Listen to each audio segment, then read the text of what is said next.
Imaginez recevoir une augmentation de salaire. Vous êtes heureux. Vous pensez enfin pouvoir respirer financièrement. Vous imaginez épargner davantage, voyager plus souvent ou investir pour préparer votre avenir. Mais quelques mois plus tard, vous avez l'impression que rien n'a changé. Votre compte bancaire est toujours aussi vide à la fin du mois. Les factures continuent d'arriver. Le coût de la vie augmente. Et cette question revient sans cesse.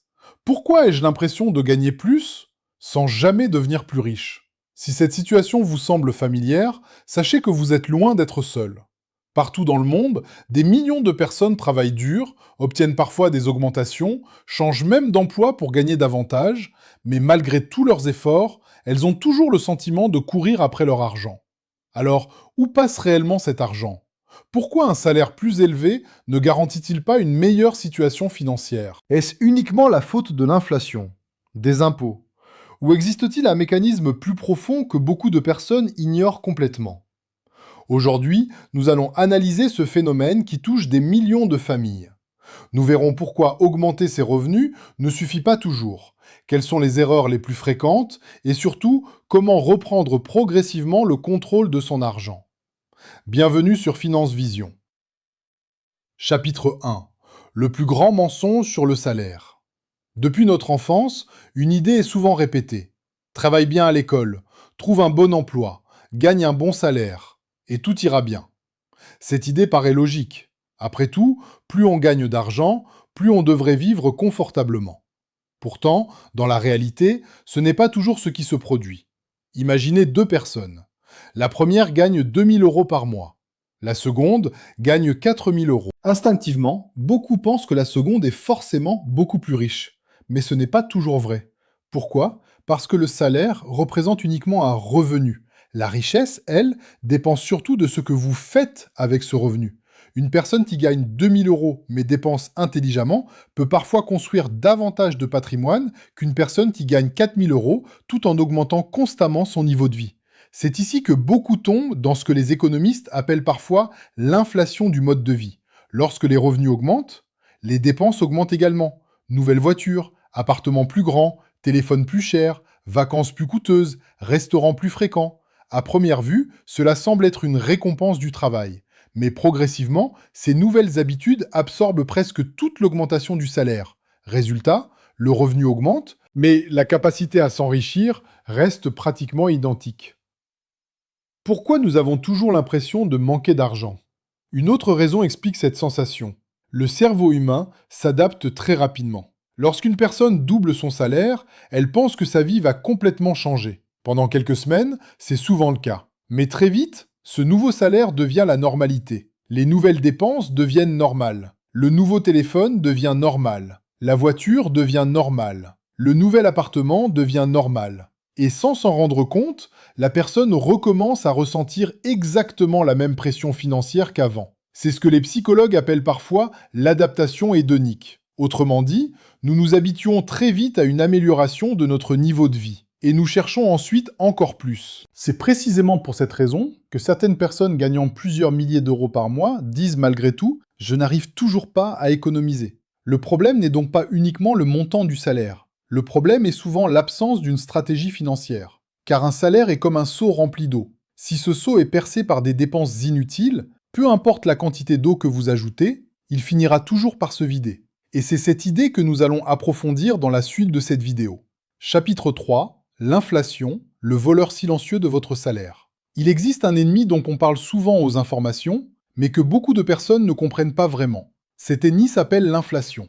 Au premier abord, le mot paraît compliqué. Pourtant, son fonctionnement est très simple. Imaginez qu'il y a quelques années, avec 100 €, vous pouviez remplir votre chariot de courses pour toute la semaine. Aujourd'hui, avec ces mêmes 100 €, vous repartez parfois avec seulement quelques sacs. Votre salaire n'a peut-être pas baissé, mais votre pouvoir d'achat, lui, a diminué. C'est exactement ce que provoque l'inflation. Les prix augmentent plus rapidement que les revenus de nombreuses personnes. L'alimentation coûte plus cher, le carburant augmente, les loyers progressent. L'électricité, le gaz, les assurances, les abonnements, tout semble devenir plus cher. Et lorsque votre salaire augmente de 3%, mais que le coût de la vie augmente de 6%, vous avez en réalité perdu du pouvoir d'achat. C'est pour cette raison que beaucoup de salariés disent « je gagne plus qu'avant, mais j'ai l'impression d'être plus pauvre. Cette sensation n'est pas toujours une illusion, elle peut être le résultat d'une réalité économique.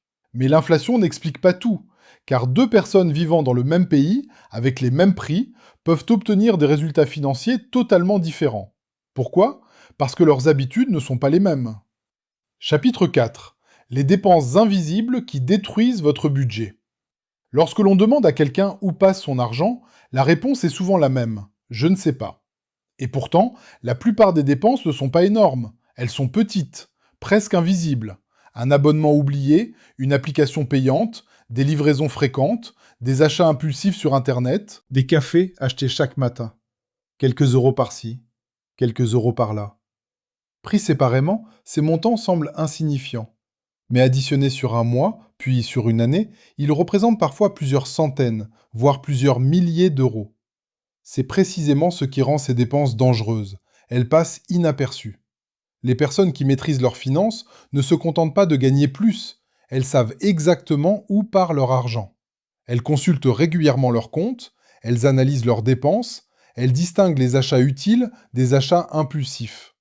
Parce qu'avant de chercher à gagner davantage, il faut déjà comprendre comment l'argent quitte votre compte bancaire. Chapitre 5. Pourquoi certaines personnes deviennent riches sans avoir un salaire exceptionnel? Voici une réalité qui surprend beaucoup de personnes.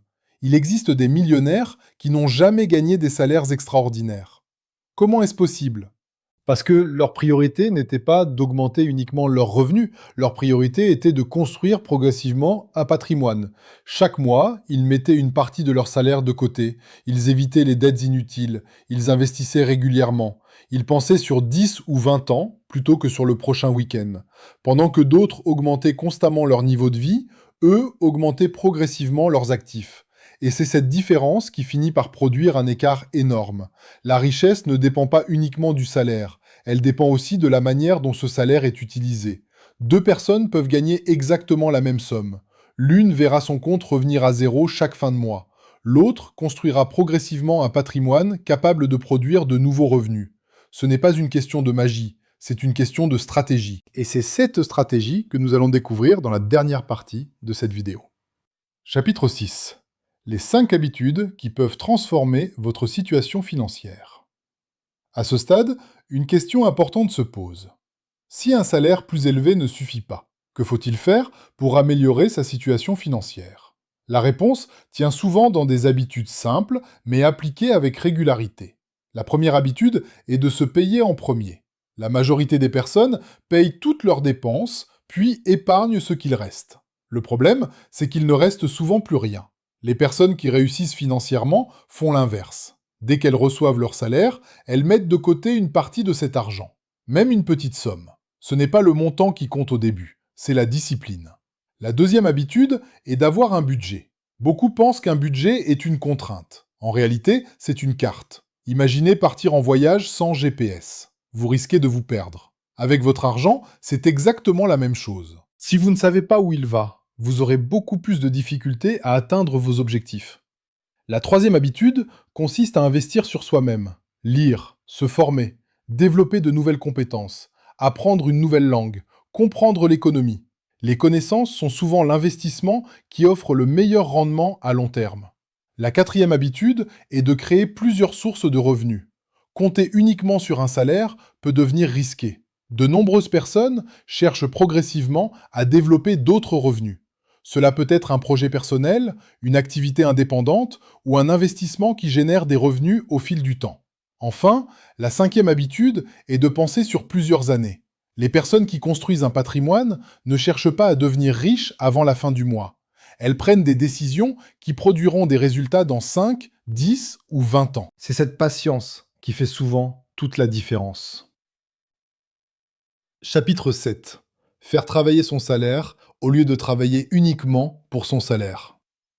Voici probablement l'idée la plus importante de cette vidéo. Pendant toute leur vie, beaucoup de personnes travaillent pour gagner un salaire. Mais peu se demandent comment ce salaire pourrait commencer à travailler pour elles. Imaginez 2 employés. Tous les 2 gagnent exactement la même somme. Le premier dépense la totalité de son revenu chaque mois. Le second met régulièrement une partie de côté, investit progressivement et continue à apprendre. Au début, leur situation paraît identique. Mais après plusieurs années, leurs chemins commencent à se séparer. Le premier dépend toujours entièrement de son prochain salaire. Le second possède progressivement des actifs qui peuvent produire de nouveaux revenus. C'est exactement cette différence qui explique pourquoi certaines personnes deviennent financièrement plus libres avec le temps. Le salaire est un excellent point de départ, mais il ne devrait jamais être la seule destination. L'objectif est de transformer une partie de ce revenu en patrimoine. Alors, pourquoi ton salaire ne suffit-il plus? Parce que le salaire n'est qu'une partie de l'équation. L'inflation, les habitudes de consommation, les dépenses invisibles, le manque de stratégie. Tout cela influence beaucoup plus votre situation financière que vous ne l'imaginez. La bonne nouvelle, c'est que ces éléments peuvent évoluer. Pas du jour au lendemain, mais progressivement. Chaque euro économisé, chaque nouvelle compétence, chaque décision plus réfléchie, chaque investissement réalisé avec patience. Tout cela construit un avenir financier plus solide. Souvenez-vous d'une chose, les personnes qui deviennent financièrement libres ne sont pas toujours celles qui gagnent le plus. Ce sont souvent celles qui apprennent à utiliser intelligemment ce qu'elles gagnent. Et c'est précisément ce que nous voulons apprendre ensemble sur Finance Vision. Si cette vidéo vous a été utile, laissez un j'aime, abonnez-vous à la chaîne et activez la cloche pour ne manquer aucune de nos prochaines analyses. Dans la prochaine vidéo, nous répondrons à une question que beaucoup de personnes se posent. Pourquoi les riches deviennent-ils plus riches pendant que la majorité continue à travailler toujours plus? Une vidéo passionnante qui vous permettra de comprendre les mécanismes utilisés par les investisseurs pour construire leur patrimoine sur le long terme. Merci d'avoir regardé cette vidéo jusqu'au bout. Prenez soin de votre argent et surtout, prenez soin de votre avenir. À très bientôt sur Finance Vision.